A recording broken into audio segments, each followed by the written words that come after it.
This is 5.2 definite integrals. So we're starting off with a warm-up. And please pause the tape and do this on your own and see what you come up with. Okay. So if you got a strange answer, it might be because, well, let's start by graphing x cubed on -2 to 2. And we want an estimate of the area between the x-axis and that function on the interval from -2 to 2. So that means the area between the curve and the x-axis on that interval. And if you just went ahead and used your area program and put in x cubed and went from -2 to 2, you would have gotten numbers close to 0. And perhaps you know why that is. Well, it's because, as we'll see here actually in this section, that on the left-hand side here, that integral is actually going to give you a negative value. And then on the right, you're going to get a positive value. So when you add those together, because it's of the symmetry, they're the same. And so those two would cancel each other out, and you would get 0. But the question is asking us to find the area, which means the absolute values of those integrals. So what you want to do instead is use your area program, and again with x cubed, but go like from 0 to 2. And then if you do that, you should get, and it does say just to try to get an accurate estimate. So if you use a high n value, like you could try 50 or even 100 or whatever, you should see that they're getting close to 4. So 4 would be the area under the curve from 0 to 2, and then the absolute value of the other area would also be 4. And so it's going to be 8 units squared.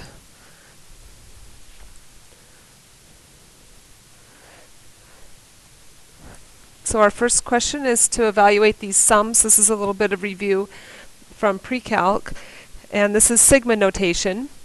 And this is the 1 down here, this is your index number. Well, the n, the index variable. And the 1 is the lower bound. Or it's actually like the first n value. I guess lower limit would be the better word to use there. And then 3 is the upper limit. And the n is called the index number. So the way this works is you're starting with 1. So you're going to plug 1 in first for n. So you're going to have 2 to the 1. And then these are sums, so then you're adding. And then you just plug in the next n, which would be 2. You just count up. So 2 squared plus, and then 3 would be the next one. And that's the upper limit, so we're going to stop there. So then you would just add these up. So 2 plus 4 plus 8, so 14 would be the sum. Okay, try the second one on your own first, and then I will be doing it. So on this one, we're starting with 0 plus, and then we're going to plug in 1, and then we're going to plug in 2, up to 3. And I'm just showing the setup here without even doing any of it in my head, and then that's nice because then make fewer errors that way. So the next one's going to be, so it'll be 1 plus 4 plus 7 plus 10. So that's 12 plus 10 is 22. And that's it. Now we're going to go the other way, and they've given us a sum and they want us to write it in sigma notation. So on that first one, we know we're going to have a sigma. And you can look at that pattern and see that you're simply adding numbers. So your formula would just be n. And the first n is 0. And then the last n is 100. So that's how you would write that sum. And you could check it, because if you checked it, you'd start at 0 and then add, and then the next one would be 1, and the next one would be 2, and so on, all the way up to 100. And then letter B, again, you're going to have a sigma. And you kind of want to look at that and look at the pattern, and you can see these aren't powers of 3, but they're multiples of 3. So that means you're taking 3 and you're multiplying it by a variable. Oops, I should probably use n. I is another common index variable. And the very first n is going to have to be 1, because 3 times 1 would be 3. And the very last n would be 81 divided by 3, or 27. So that's how you would write that one. And then you can check it. 3 times 1 will be the first one, 3 times 2 will be the second, dot, dot, dot, all the way up to 3 times 27. It is smart to check these because, well, these were pretty basic. There are harder ones that take a little bit longer to figure out the formula. But the purpose of those two slides was just to re-familiarize you with the sigma notation, since we're going to be using it on these next ones. So now let's let f be a continuous function defined on a closed interval from a to b. So we'll do a to b, and we're going to have a closed or a continuous function. So I'll just draw. I have on my notes here. I have one that actually drops below. Let's call that f of x. And we're going to subdivide. We're going to use rectangles. I'll just do LRAM. And think about what it would look like if you were to subdivide these into rectangles using LRAM. Whoops, I didn't do that so hot. Anyway, you get the idea, and so on. So, so the purpose of this slide is to show how you would write the sum, and it's also called the Riemann sum. I think I mentioned that before, like LRAM and RRAM. Those are called Riemann sums. And using this notation, the delta x would be the width of any given rectangle, and then c sub k would be a number in that little interval. So like here, this could be c sub k. I'm just using the notation that our book uses. Different books use different notation. So if you wanted to find the area of that rectangle, you would do the width of the rectangle, delta x, times the height of the rectangle, which is f of c sub k. So these together are the areas of the rectangles. And we are going to sum those areas in order to get an estimate of the area under the curve. So that's what our sigma notation is here. And we're starting with the first rectangle and going up through the nth rectangle, because remember, n is the number of rectangles. So that's how we could write the area under a curve. And I was kind of looking at how they've got this written. Yeah, this is the Riemann sum, which is an estimate of the area under the curve.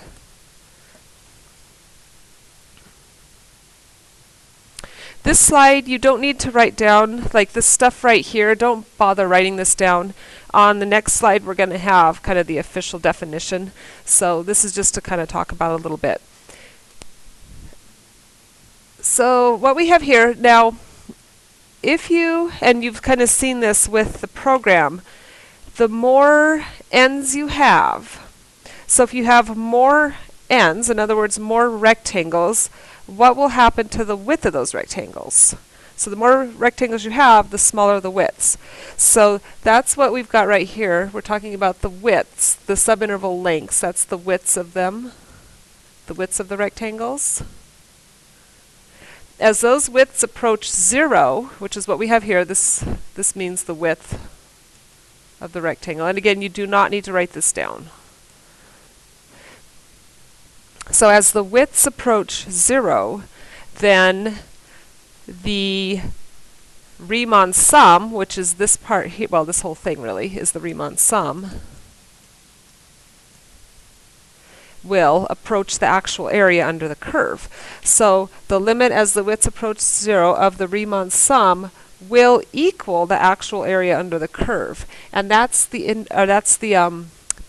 definite integral I. I is the integral right here. It's actually the definite integral, and we're going to have a nice definition on the next slide. So please don't bother writing all this down. Integral. So this is just kind of to give you the idea that as the number of rectangles increase, the widths of those rectangles is going to approach 0, and the sum of the Riemann sum is going to approach the area under the curve, the actual area, which is called the integral. It's actually called the definite integral. So that's the idea behind that first part. Then there's a theorem, the existence of a definite integral. All continuous functions are integrable. That's probably worth writing down. Next slide. Oh, what do we have here? Since the limit of the sum is the same regardless of the interval widths, we can consider just the limit of regular partitions where all subintervals have the same width. Yeah. That was because before, like on this previous slide, it was saying that, I was reading somewhere back in here, it was saying that the subintervals could be different widths. I think it was actually back here. Yeah, back here it's saying the rectangles can be any width, and you could get it, it's still a Riemann sum. And now this slide is saying, since the limit's going to be the same, regardless of how wide those intervals are, then we can just assume they're all, we can just discuss them in terms of all being the same. Don't worry about writing this one down either. This is the one that's worth writing down. The definition of the definite integral of a continuous function on the closed interval a to b. So this definition is sort of like the one a couple slides ago, but this time instead of having the interval widths approaching 0, we have the number of intervals approaching infinity, which is the same idea. And again, right here we have the Riemann sum. This time the number of intervals is approaching, the number of rectangles is approaching infinity. And the more rectangles you have, the better your estimate's going to be. And as the limit approaches infinity, you're going to have a perfect area. So the I is the definite integral. And it's also the area under the curve. And it's also this. It's also the net accumulation of a rate of change. So if and this will just use, how about velocity? If this is your velocity curve, and velocities, we could measure that in meters per second, and we've seen this before, over a certain time interval in seconds, so this is in time. Then when you're finding the integral, let's say from a to b, you're finding the area under the curve, which that looks like it says BS, which is, and the units of that would be meters per second times seconds, which gives you meters. So you can see that the net accumulation of velocity would be distance, the change in the distance, the net distance. So this thing that I've started here, this statement, is super important. We're going to be seeing it again and again. You're going to use it in the driving lab, or actually, if we haven't already done it yet. So it's a key idea. Good one to always keep in mind. Now, integral notation. So the integral from a to b, we write with this fancy symbol. It used to be an S in Leibniz and Newton's time, but it is kind of morphed into this symbol. So the lower limit down here, the upper limit here. So a is the lower, b is the upper. So you write the integral from, or you say it, the integral from a to b of f of x dx. You have to have the dx in there. It's part of the integral symbol, and the dx go together. If you don't write the dx, I'm going to have to take a point off because it's part of it. It's very necessary. And again, I was just talking about units on the previous slide. The units of the definite integral will be the same as the units of the Riemann sum. So it's going to be so to get it, just like we had the velocity, if you have meters per second on top and then seconds here, the units will be the units on the y-axis times the units on the x-axis. So that's how you get the units of a definite integral. And when you write up in this notation, you don't have to use x's, you could use any variable there. T is another one we often use. In this example, they're giving you this written as a sum, a limit of a sum, and they want you to write it as an integral. And they made this actually really easy because they told you the interval is from -1 to 3, so you know you're integrating from -1 to 3. And the delta x is 4 over n. That's something we would actually already know because remember that's b minus a over n. And since b is 3 minus -1 over n, that would indeed give us 4 over n. Anyway, so, and then to get the function here, you can just see the m sub k's. Those are like the c sub k's earlier. Those are on the x-axis, so that's a given x value. So we can just write 3x squared minus 2x plus 5. You can put that in parentheses, and then we have to have the dx. So that's all they're asking us to do there.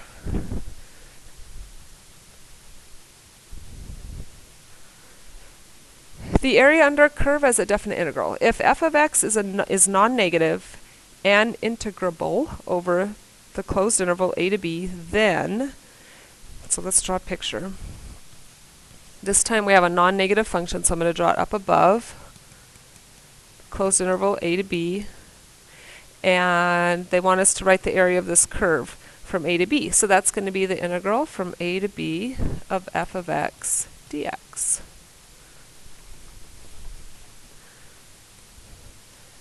Okay, evaluate. Let's see, I'll check in my notes and see what we're supposed to be doing here. Okay. We want to know this one. Integral from -2 to 2 of the square root of 4 minus x squared dx. We don't know any integration formulas right now. So we are going to be evaluating this based on the graph, looking at that graph, and maybe using some geometry. For the square root of 4 minus x squared, hopefully you recognize that. It is a circle centered at the origin with a radius of 2. If not, you'd have to graph it on your calculator. Now, notice I'm only drawing the top half since it's a positive square root. And they do indeed want us to go from -2 to 2. So we want to find the area, this whole region underneath the curve between the x-axis and the curve. So this is where the geometry kicks in. Of course, it's a semicircle, so it's going to be half of pi r squared. So half of 4 pi is 2 pi. And then we could write units squared there for our units. Okay, on this slide, this time our function is less than 0, less than or equal to 0. So I'm going to draw a negative function down here. Oops, I should have went all the way to b. Oh well. Can make it go out like that. Whoops, yeah, that'll work. So b is there, a is here. So this time, we're finding all this area under the curve.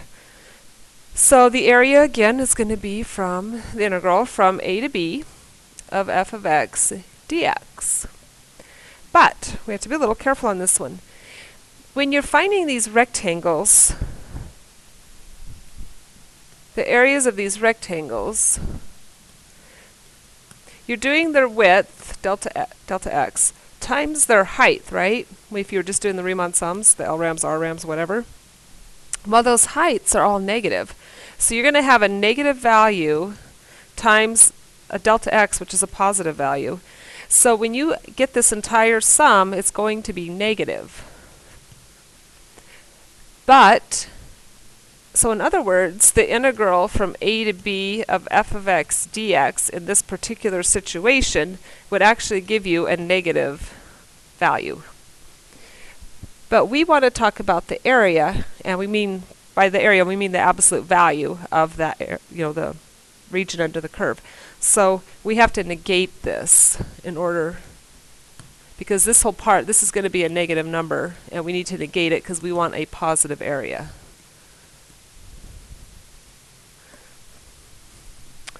I'm not sure what's this f of x dx down here supposed to be. Let me check. Oh, yes. So down here, the reason I have that written down there is to say that the integral from a to b of f of x dx. Oh, just a second. Okay, never mind. On this next, okay, what I was doing here, what my intention was to draw a different picture. If you have something like this, say this is f of x, and this is a to b. Let's call this closed a to b. And you were doing the integral from a to b of f of x. Overall, on this particular curve, would that be a positive or a negative? Actually, it's a little hard to tell. This area under here, and that part's going to be positive, and then this part down here is going to be negative. So overall, when you do the integral, it's going to be the area above the x-axis minus the area below. So if you actually calculate, if you had this was your function here, this was your f of x, that was your function, if you were actually finding the integral from a to b, it would probably be somewhat close to 0, maybe a little bit positive, because the dark regions, it looks a little bigger than that pale region.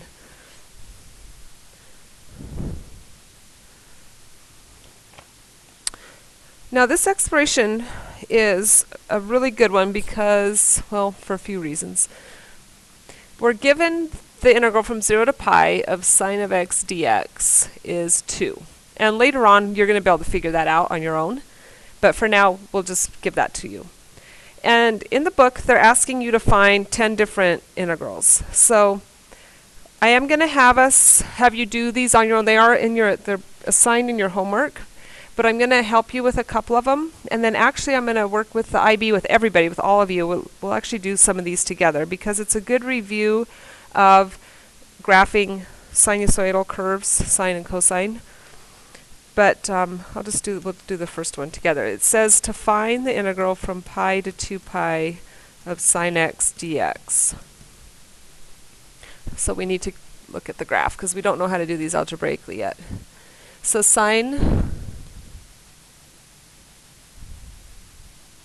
pi, 2 pi, 1, negative 1, and actually in here we could do this part too. Okay, negative pi, negative 2 pi. So there's sine. And it's asking us to find the integral. Oh, by the way, we know the integral from 0 to pi is 2, so that means the area underneath this part is 2. So if we're finding the integral from pi to 2 pi, by symmetry we know that this is also 2. But when you're integrating it, since it's below, the answer is going to be negative 2. Try the rest of them on your own. We will be doing this in class because it is a really important exploration that I think will help you out a lot. Next, we have this example. This is actually an integral property, the integral from a to b of c dx. And let's go ahead once again and graph it. So a to b, a constant's going to be a horizontal line at c. So if we're finding the integral from a to b, we're finding the area under the curve. Well, obviously that's a rectangle, so we can use geometry, length times width. The length is b minus a, and then the width or the height is c. So there's the formula for the integral of a constant.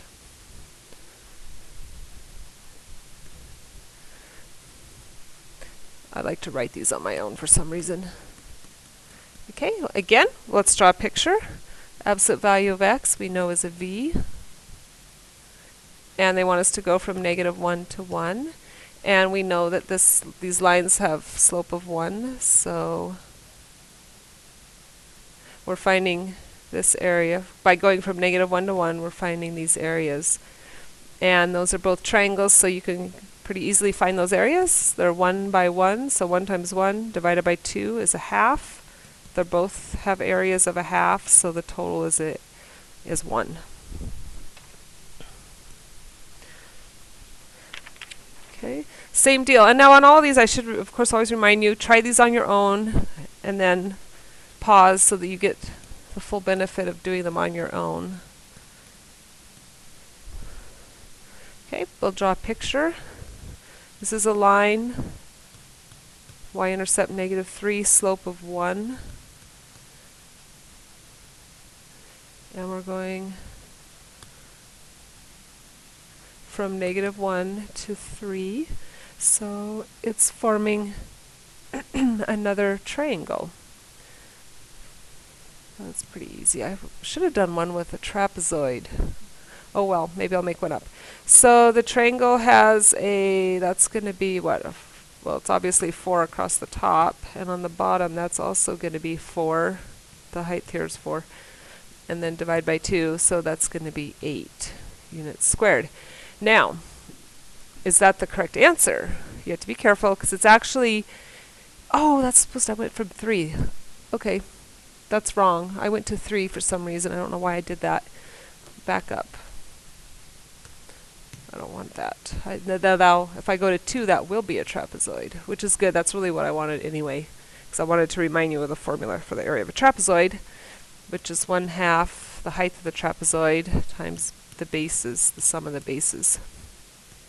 So we've got 1/2. The height of the trapezoid is this distance right here, so that's 3. And then the bases are 4 and 1 right here. There's the other base.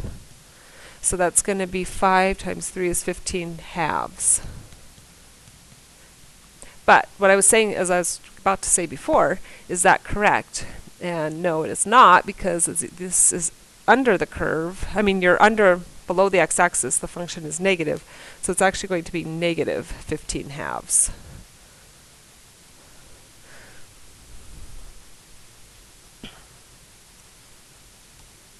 And these are all definite integrals, by the way, and I didn't really explain the difference between what a definite and an indefinite integral is. Definite integrals, you get values, actual value. You get a value. An indefinite integral, and I'm really getting ahead of myself here, but that's like, say you just had x dx, and there's no limits. That's indefinite. And we've actually talked about these already, because I guess I am kind of getting a little bit ahead, but an integral is actually an antiderivative. So you would think, what function has a derivative that's x? And that would be x squared over 2. But you would also have to include all of the vertical translations of that. So you'd have to add the constant c. So in case you were wondering, definite integral versus indefinite, that's a little glimpse into what those differences are. Okay, let's see what my intention was for this slide. I am not sure. Okay. Then guess what? On the calculator, the calculator will calculate definite integrals. It won't do indefinite ones, though. It only do definite. So, oh, here, I'll show you we have the calculator.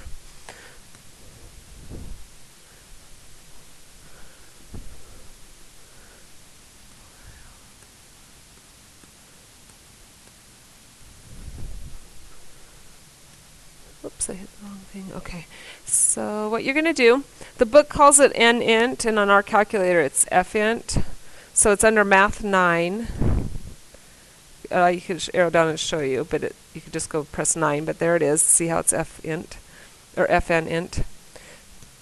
And then on the TI-83s, and I've got it written here, the syntax is the function, so in this case sine of x, close parenthesis, comma, and then you do x, comma.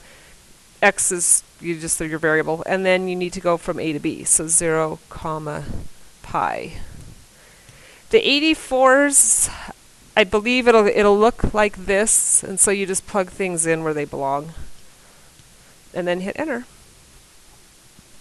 Oh, this integral from 0 to pi of sine of x is 2. Oh, we knew that from the investigation, didn't we? So this confirms, or the exploration rather. And then I'll give you some ones to try on your own, and then when you're done you can look and I'll just write down the answers. So -1 to 2 of x sine of x dx. Integral from 0 to 1 of 4 over 1 plus x squared dx. And the integral from 0 to 5 of e to the negative x squared dx. Okay, try them on your own, and then here are the answers. It's about 2.043. This one's about 3.142. And this one is about 0.886.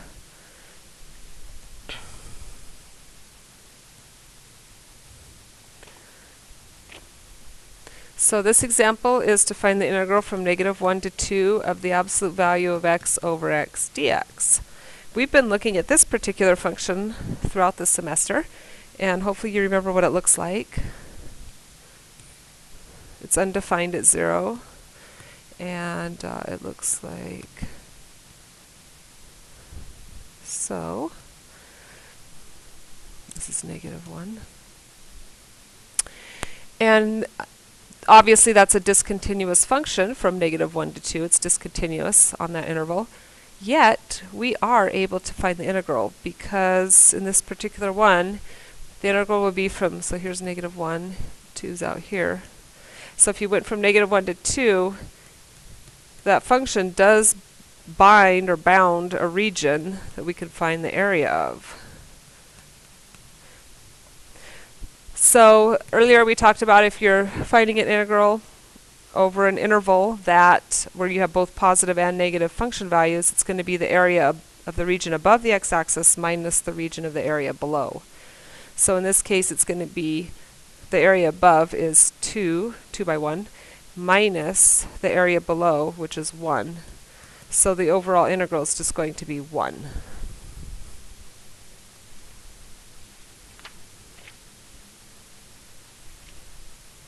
So again, area above the x-axis minus the area below. I had to think about that for a sec, but yeah. Oh. Wow, we're done. Well, how about that? Good job.